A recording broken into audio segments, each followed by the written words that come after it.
Bonjour, bonsoir, de partout où vous trouvez, de par les quatre coins du monde. Bienvenue sur la Minute de Vivi. Avec moi, Viviane, maman au foyer. Vous me connaissez tous, hein?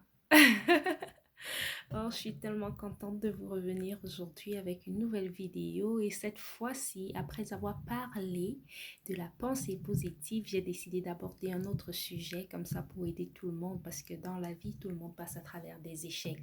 Donc, ce thème aujourd'hui, c'est comment se relever d'un échec.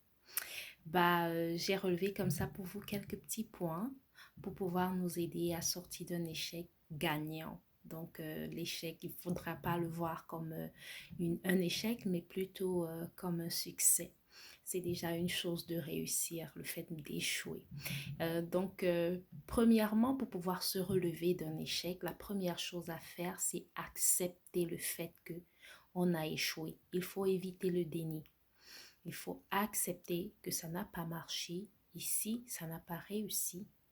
Et ensuite, il faut penser à ce qu'on peut faire, qu'est-ce que je peux faire après avoir échoué. Quand je parle de penser à que faut-il faire après un échec, c'est parce qu'il faut prendre le temps pour apprendre de cet échec-là.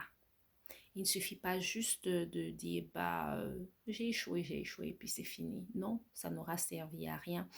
Euh, il y a un des grands tontons que j'ai qui disait souvent, si tu marches sur une route et tu tombes à cause d'une pierre et que après toi, quelqu'un vient, il marche et il tombe à cause de la même pierre, ça veut dire que tu n'as pas appris de ton échec, ça veut dire que ta chute n'a servi à rien.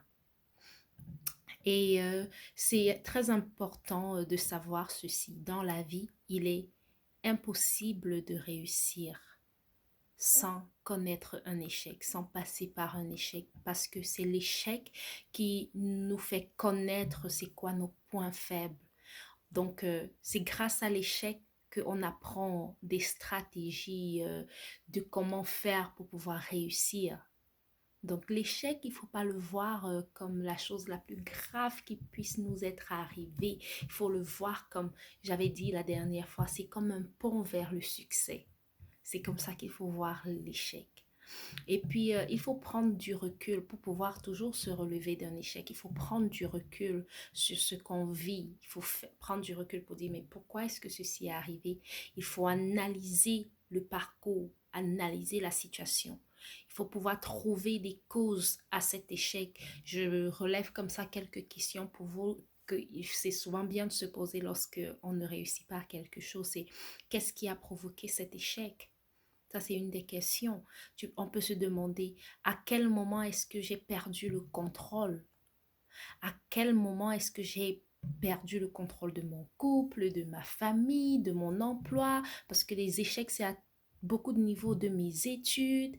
Et aussi, il faut se demander, ai-je bien fait de m'engager dans ce projet professionnel, dans ce projet sentimental? C'est bien de se poser ces questions-là. C'est ça qui nous permet de trouver les causes réelles aux échecs. Il faut se demander, est-ce que j'ai manqué des outils pour pouvoir réussir à ce projet? Est-ce que j'ai manqué de motivation? Ce sont des questions comme ça qui sont bien de se poser. Et il ne suffit pas juste de trouver des causes à cet échec, il faut aussi se remettre en question. Quand je dis se remettre en question, où est-ce que moi-même j'ai fauté? Parce que très souvent, la nature humaine fait que on a toujours tendance à accuser les autres. Mais il faut savoir que dans un projet, dans une relation, il y a toujours deux parties prenantes. Donc, et on se remet en question et il faut qu'on modifie ce qui doit être modifié. Donc, lorsqu'on a la réponse à toutes ces questions-là, pour pouvoir regagner la confiance en soi, il faut pouvoir changer. Donc, si dans la réponse à une de ces questions, par exemple, s'il m'a manqué des motivations, je sais que la prochaine fois pour réussir, j'ai besoin de me motiver. Donc, je dois travailler pour trouver des motivations. S'il m'a manqué des outils, je dois travailler pour avoir des outils. Si je me rends compte à quel moment cet échec, j'ai perdu le contrôle et ça m'a entraîné à la dérive. La prochaine fois, je dois être prudent à ce moment-là. Quand j'arrive à cette étape-là, de mon projet. Et après avoir modifié ce qu'il doit être, il faut repartir à l'action, il ne faut pas abandonner, comme j'ai dit. Ce n'est pas le nombre de fois où on tombe qui compte, mais c'est le nombre de fois où on se relève. Et je vais comme ça vous prendre des exemples pour vous. Je vais prendre comme Mark Zuckerberg de Facebook, le créateur de Facebook. Il a quitté l'université.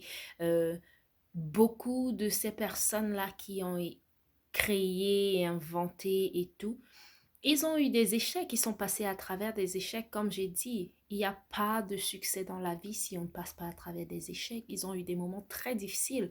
Beaucoup de ces milliardaires-là, je prends l'exemple du président des États-Unis, Donald Trump. Combien de fois est-ce qu'il a déclaré banqueroute? Combien de fois est-ce qu'il a fait faillite? Mais aujourd'hui, il fait partie des hommes les plus riches de ce monde.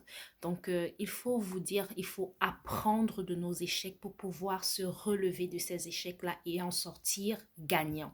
Sur ce, je vous laisse. J'espère que vous avez aimé. N'oubliez pas de mettre des likes et de partager. Mouais, gros bisous à vous.